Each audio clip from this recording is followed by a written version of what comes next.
ప్రియమైనటువంటి తెలుగు రాష్ట్రాలు తెలంగాణ మరియు ఆంధ్రప్రదేశ్ భావి భారత పౌరులారా, మీ అందరికీ ముందుగా జై భీమ్. నేను మీ మంచింటి అంజన్నను, దళిత సంఘాల ఐక్య వేదిక, దళిత సంఘాల ఐక్య కార్యాచరణ కమిటీ కుత్బుల్లాపూర్ నియోజకవర్గం నుండి మీ అందరితో మాట్లాడుతున్నాను. ముందుగా N9 మీడియా ఛానల్ యాజమాన్యానికి ప్రత్యేకమైనటువంటి జై భీములు.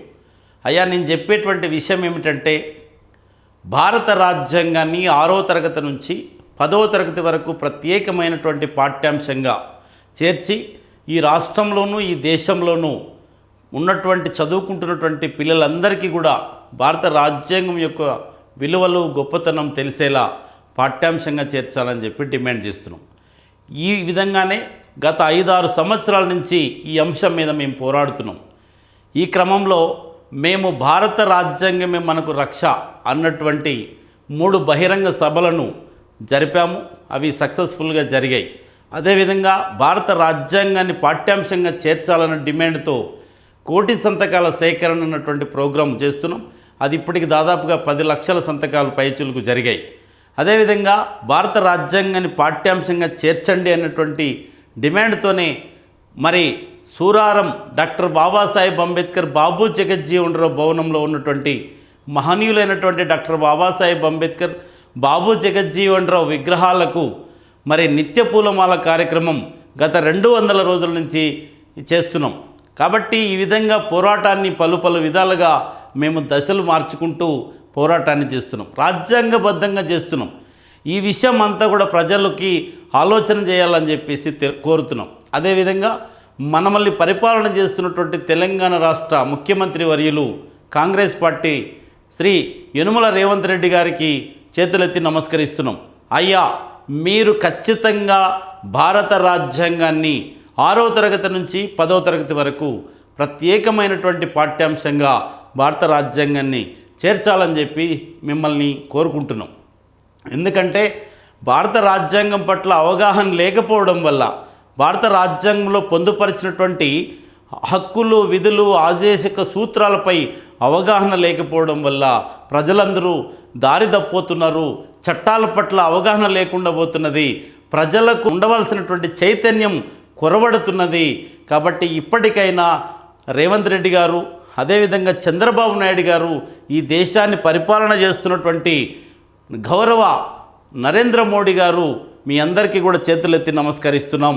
ఖచ్చితంగా భారత రాజ్యాంగాన్ని 6వ తరగతి నుంచి 10వ తరగతి వరకు పాఠ్యాంశంగా పెట్టాలని చెప్పేసి డిమాండ్ చేస్తున్నాం. ఒకవేళ మీరు చేయకపోతే ఖచ్చితంగా అమర నిరాహార దీక్షకు దిగి చనిపోవడానికి కూడా మేము సిద్ధమయ్యామన్నటువంటి విషయాన్ని మీకు తెలియజేస్తున్నాం. ఈ విషయాన్ని ప్రజలు కూడా అర్థం చేసుకోవాల్సిందిగా కోరుతున్నాం. ఎందుకంటే మనకు రావాల్సినటువంటి హక్కులేమిటి, మనకు ఉండాల్సినటువంటి విధులు ఏమిటి అన్నటువంటి అంశం పట్ల అవగాహన లేకపోతే ఏ విధంగా అన్నటువంటిది ఆలోచన చేయాలి.